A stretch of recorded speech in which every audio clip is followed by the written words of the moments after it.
We're here to investigate a patient that killed 3 innocent teenagers on a Halloween in 1978. And has spent the last 40 years in captivity.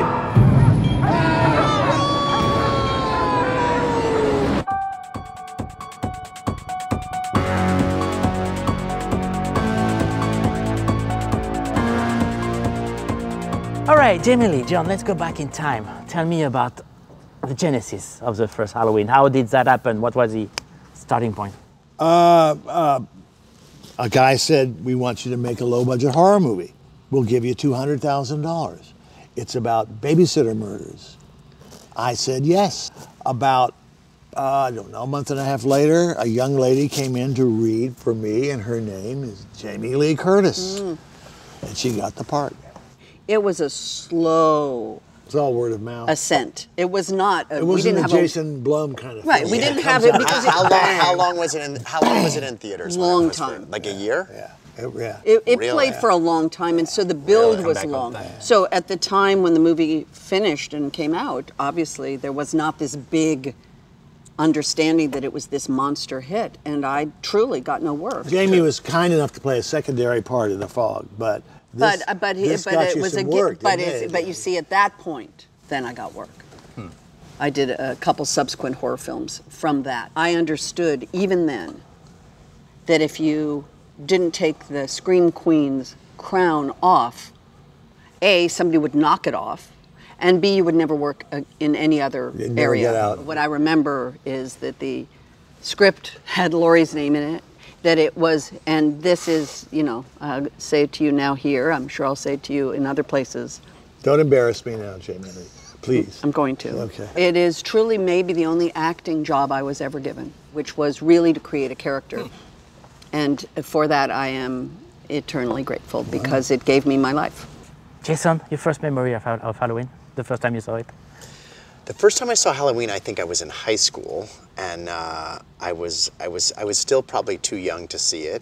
I was in Los Angeles, and I was very, very disturbed and scared, and that meant that it was a great movie. Do you have an explanation of why it became such a classic? Yes, there is an enigmatic quality to this creature that was created by John and Debra. You see, the boogeyman then is this enigmatic, featureless, characterless, affectless that is terrifying. And I think she's got it. That I agree. It, perfectly. I wish I said that. Yeah, I know, me too. Damn it. She's really good, huh? Yes, she is. Why did you guys wanted to come back 40 years later, Jamie Lee? He convinced me. How did you do that? Well, he's the most powerful producer in Hollywood. He'll break your legs I if you strong-armed do him. what he says. I threatened The him. rumors are true. I threatened him. It's all true. So, what did he say? Let's make a good movie. You can be executive producer, and I don't have to direct it. You know, I could comment on the script and make comments if I'm asked. And I thought and that's make the easy. music. And make the music. Make some music. And make music. Yes. Why did you want to come back? Honestly, the phone rang and my friend Jake Gyllenhaal, who had just worked with David Gordon Green on a movie, called me and said his friend David Gordon Green wanted to talk to me about a movie.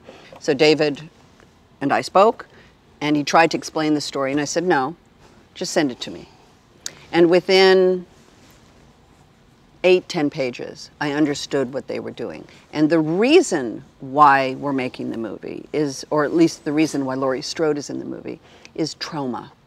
See, this is a woman that was traumatized. And she was traumatized at an age where today, of course, there would be a lot of mental health professionals helping her. There was no one. The last shot we shot in Charleston was the night that Laurie Strode goes to the prison to watch him board the bus, which is going to take him to the maximum security prison. And the entire 40 years of waiting for that moment to occur, and all of the trauma all came to a head with her sitting alone in a pickup truck, waiting to watch him get on a bus. It was unbelievably emotional to have that be her last shot in the movie. And it made me understand what we were trying to say with this movie. Can I interpret what she just said? She has Please. a great part. A great part.